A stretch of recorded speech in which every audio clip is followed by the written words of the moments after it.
And we're live. Hi, welcome. My name is Shira Goldberg. For those of you that are tuning in for the first time, I hope you enjoy. I have a really special guest. He is a person that I've been trying to actually catch up with for about 2 years.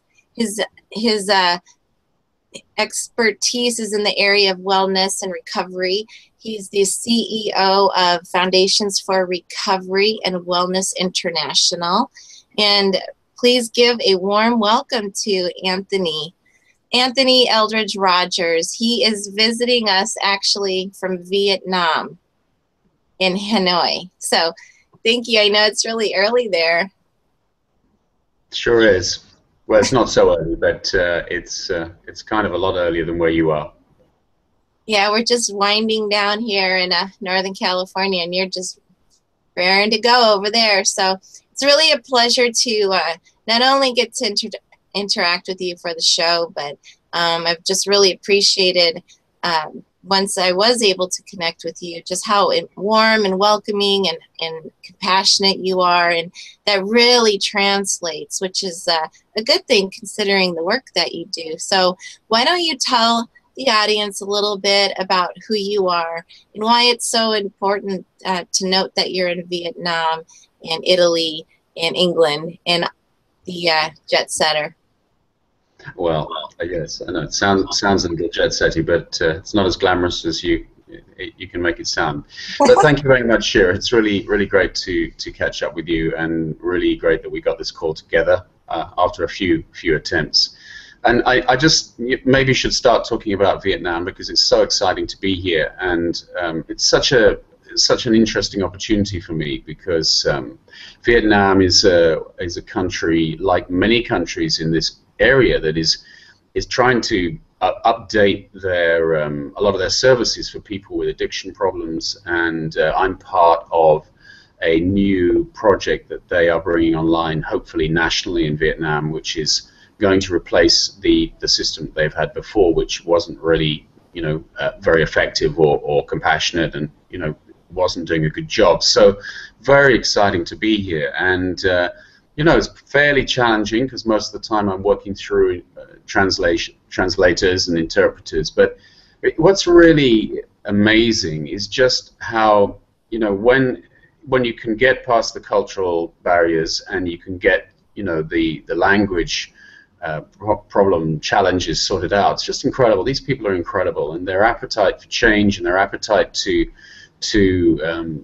do something about this very severe drug problem they have.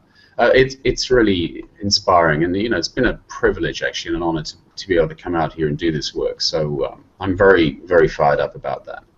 I think the most interesting thing that I've noticed is that they don't have a system that's developed or evolved over the last 20-25 years. That there really wasn't anything before, and so they don't have, if you like, baggage of vested interests and so on, slowing the whole process of change down, and that's a really exciting thing to be involved with as well. They're going to leapfrog, if you like, with the technology from right to sort of best practice. So that's very cool.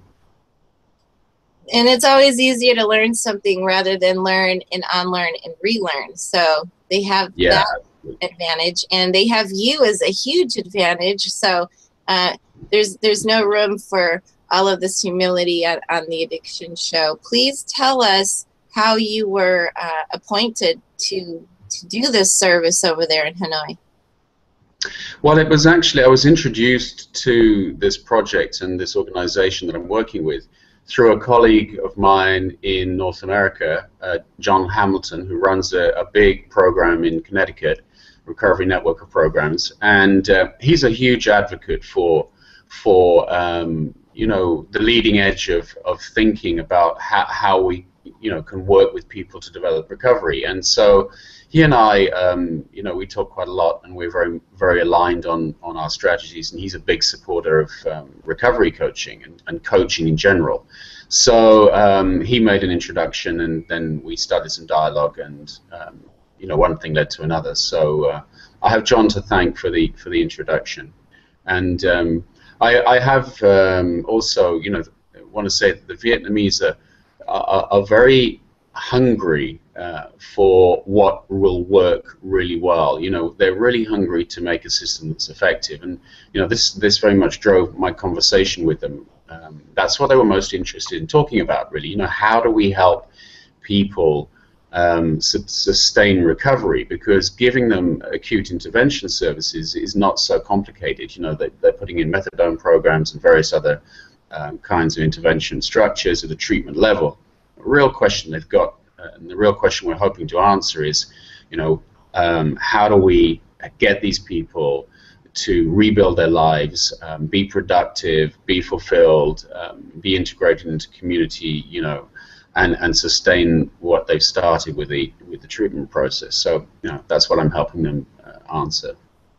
Well, you're really in a pioneering capacity here. I think that's just fantastic, and since you're in a culture that isn't dominated by one theory or one system or modality, it'll be interesting to see the seeds that you plant, how effective they'll be, because it's an interesting almost experiment in a real application, because you're not contaminated, so to speak, by anything else. So this is in a sense a pure form of whatever you're introducing over there. Yeah, exactly, and that's why I was so interested in it, because we'll be able to really we have a research project that we're developing around the whole engagement. So we're really going to be able to look at some clear outcomes, and you know, get hopefully a really good understanding of what works well, and you know, how we can improve the service and this kind of thing. So you know, it's very exciting, very exciting. The other thing that's really great is that the Vietnamese don't, you know, the culture's differently configured in terms of how they view life and how they you know, view what it is to be human and so on, and they're very orientated around Confucianism. You know, good old Confucius, as opposed to other trains of thought, which is very unlike working in a Western country. So they're skewed towards Buddhism. They're very interested. They have their own folk culture, which goes back a very long way. So when you interact with them, and when you talk about their ideas of what it is to, you know, build an exciting and fulfilling life, it's different to some extent to how you might have that conversation in the US or the UK, or you know, somewhere in the West.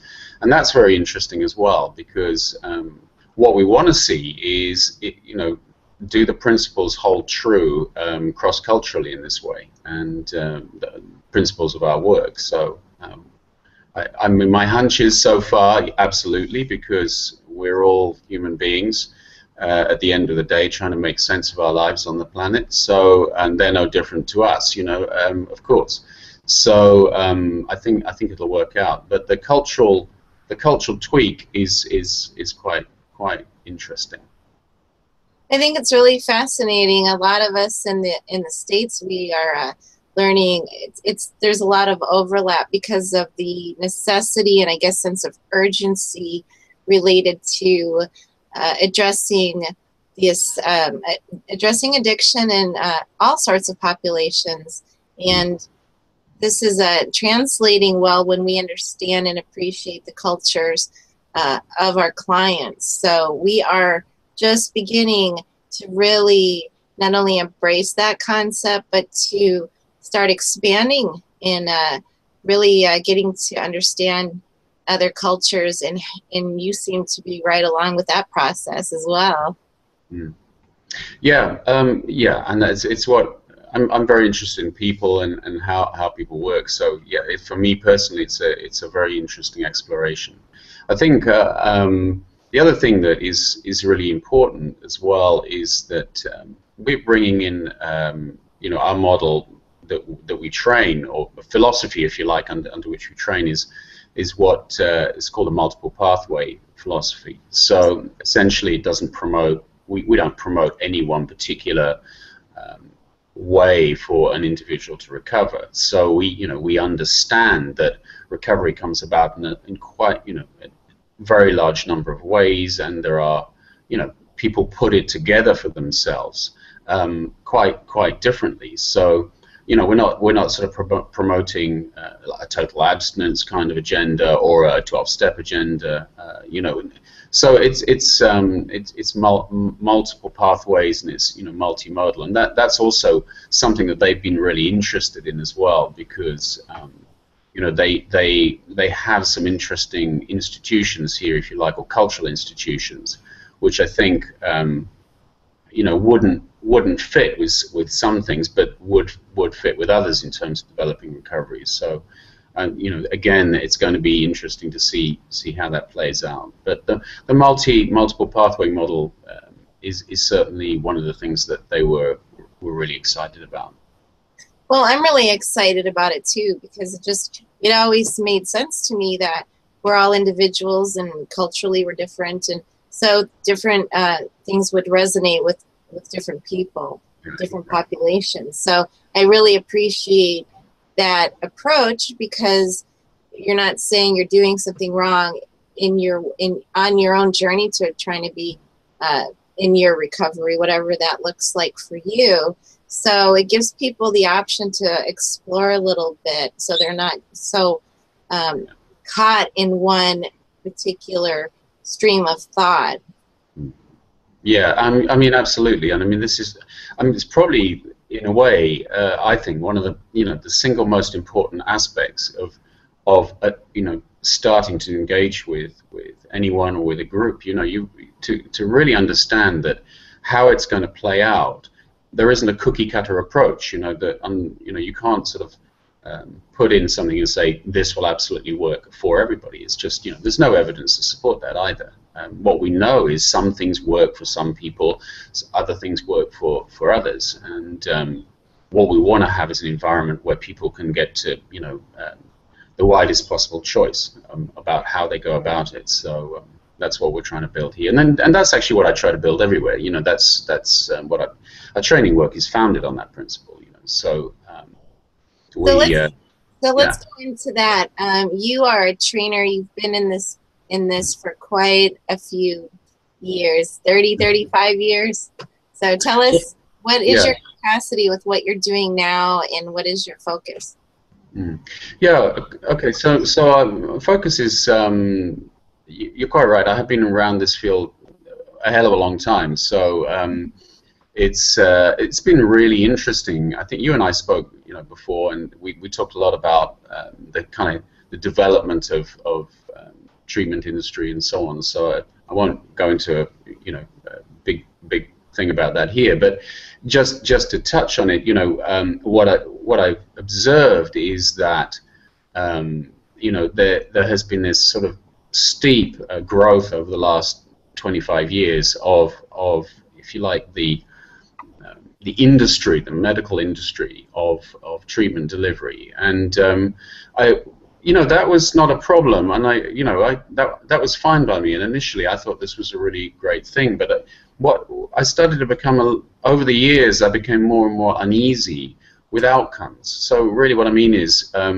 it's great to have a system, and it's great to have it in place, and have all the bells and whistles put on it, and so on. But the bottom line question is, how well does it work? And that's what I was really interested in from the perspective of recovery and people that I was working with, was, well, does this work? How many people are actually successfully recovering? How many people are making long-term sustainable recovery? Are we going forwards, or are we going backwards? And I found it hard to find let me be polite. I found it hard to find the hard evidence that this was a system that was delivering more what it, if you'd like, said that it was delivering. So I became really interested in saying, so how can we do a better job? If this isn't working so well, and for a lot of people they are not getting what they want, how can we do something better? Which really then led me to coaching, which then led me to develop a program that we now have, and which led to me doing one very large amount of training over the years. So it's been, it was really a response to need, from my point of view, that led to this whole project, because I was, I was confused and concerned at how many people were struggling to make long-term recovery. That, you know, there were lots of great starts, but so many people find it so difficult to really establish a sense of well-being, to establish an ongoing life that they really find compelling and love. You know, and you know, this is the promise, I think, that we want to be working towards building for people. And I was alarmed at how many, you know, I was going to way too many funerals, and, you know, visiting way too many prisons and hospitals. And so yeah, you know, the central question is we need to be able to do this better. There has to be more, and that's what drives my work, really, to try to answer that question.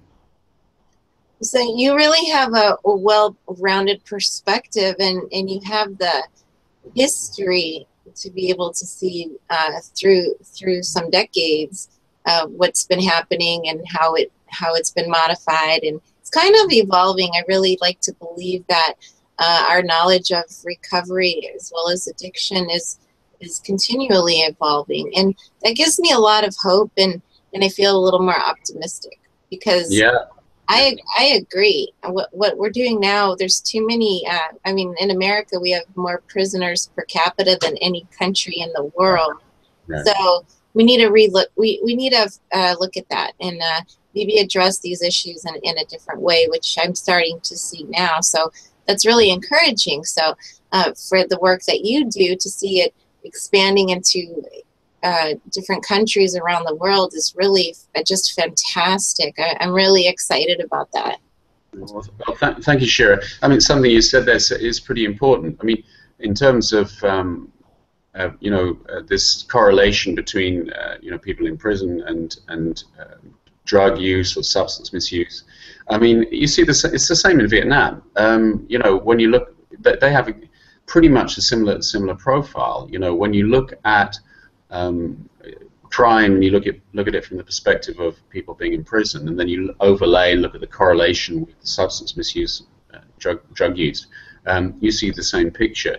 And, you know, any one of the things that I'm, you know, always talking about is sort of any sensible you know, criminal justice system would be, you know, seeing this as a sort of massive aha moment, because it's if you, I mean, I think in the UK I think it's 66%. I think it's similar in the US. 60% of custodial sentences for, you know, people going to prison have a drug use or substance misuse or alcohol misuse context. I mean, that's a very, very high correlation. So if you're going to think about how do we reduce this for you know, socially, and how do we do something about it, you would have to automatically, logically, be including the this aspect of you know, this correlation. And I think that's starting to be looked at, despite people's lack of interest. Or I'm just always talking about this, it seems like, but I have to maintain that optimism and the advocacy that I do to help propel this into you know, becoming more of a reality faster.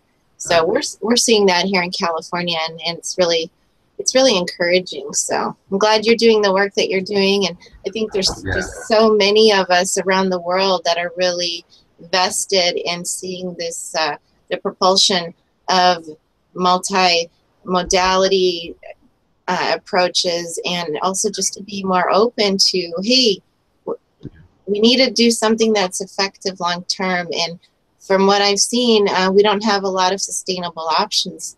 So, or if we do, they're limited. Like, we're not connected globally.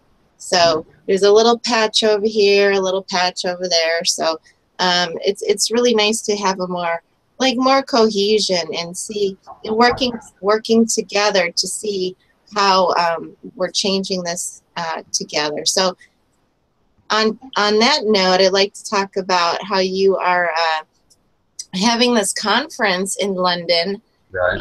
So I'm hearing London calling. So talk to us about that. Well, yeah. Well, let me sort of give you the quick history. So back in 2012, I think it was, we decided to have a conference, and the conference was all about our work. So it's all about coaching, in recovery coaching, and it was a great success. It was we had about 200 people. We had some interesting people from all over the world. And it was a terrific opportunity for people of like mind to come together and, if you like, kick the tires of how recovery develops, and how you how you can improve people's lives and so on. So it was really an exciting event. Fast forward a couple of years, we've had a break, and we now have the second conference coming up in September. We've broadened the conference out a little bit to take a wider look at healthcare and behavior change and how that's brought about, primarily through coaching-driven interventions. And that's been, we want to, if you like, not just talk about substance misuse and addiction, but we're also talking about other behavior-related healthcare challenges. Because, I mean, Shira, I'm sure you're aware that, we have an epidemic at the moment of things like type 2 diabetes and obesity and so on. What's really exciting is, and important, is that we realize that there are, excuse me a second. Mm-hmm. Can you come back? Yes. My apologies, Shira, for that. So the conference, is it okay if I just carry on about the conference? Absolutely. Yeah. So what's exciting is that we're seeing that some of the principles around how do you build recovery, and how do you rebuild your life, and how do you develop a stable response and change your behavior and so on, those principles apply pretty much, to a lot of different kinds of healthcare challenges. I mean, the person who's in recovery from substance misuse or drugs or alcohol, once they've have a stable physical state, have got some general health back, the brain has regenerated or reset, it's not regenerated, but reset itself, there's a stability coming to the system. If you think what the challenges are several months after all of that process has settled down, what you realize is that what they're confronted with is a series of challenges about how do I change the way I live, how do I change my life, how do I change my responses to the world, the choices I make, who am I, what is my level of self-knowledge, how resilient am I as an individual. Now, those are all the same questions that somebody who's trying to recover or stop the development of type 2 diabetes. If you think about trying to lose a lot of weight, and you've had a long period of your life where you've eaten a lot and so on. So the principles underlying it actually turn out to be very similar.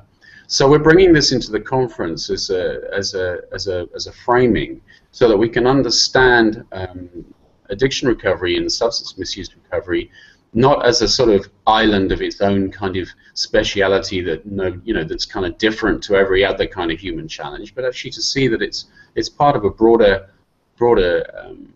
set of challenges that human beings in many other ways are experiencing, and we really want to bring that together.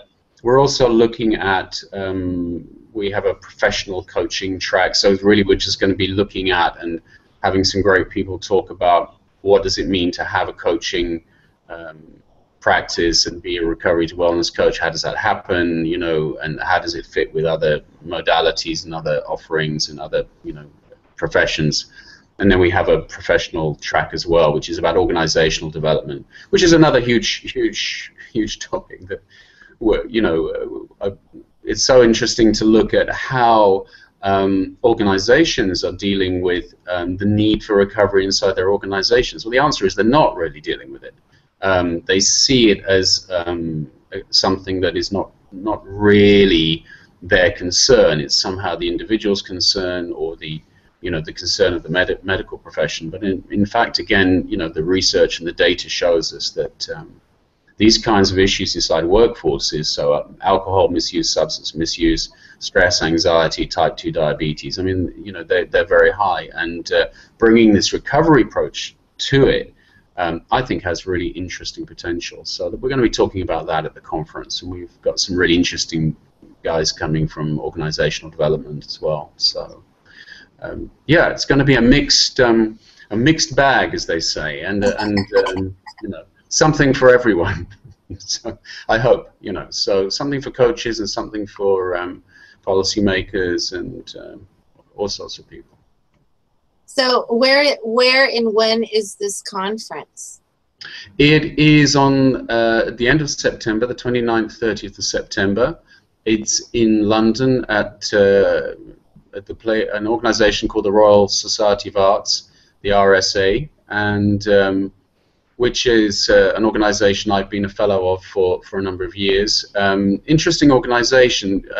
Their kind of main tagline is 21st century enlightenment, and they really are an organisation that are very interested in what the next leading edges are, and what are the emerging thought philosophies and the way we're thinking, and they're always pushing back against, if you like, the current zeitgeist. So they're an organisation which I've been very honoured to be a member of, and you know, it's exactly the right home for this kind of conference, because you know, we are trying to promote thinking outside the box, really, at the conference. You know, we really want to be pursuing, again, for as I said before, we're just pursuing the answer to that question: how can we do this better? You know, what else is there that we can put into these situations to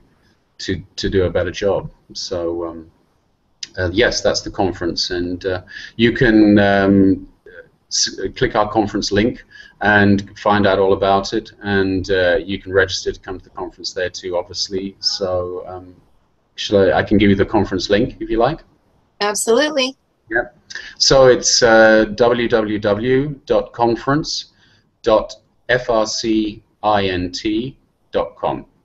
So www.conference.frcint.com. Okay, yeah, I'll put a link up to that, so no one has to Great. grab a pen really fast. Well, so what are you planning on? How are you expanding the conference with, as far as a collective conscious of what we're doing and where we're going? And I'm speaking, of course, as a recovery coach. I would be more interested in that track versus the organizational development. I'm still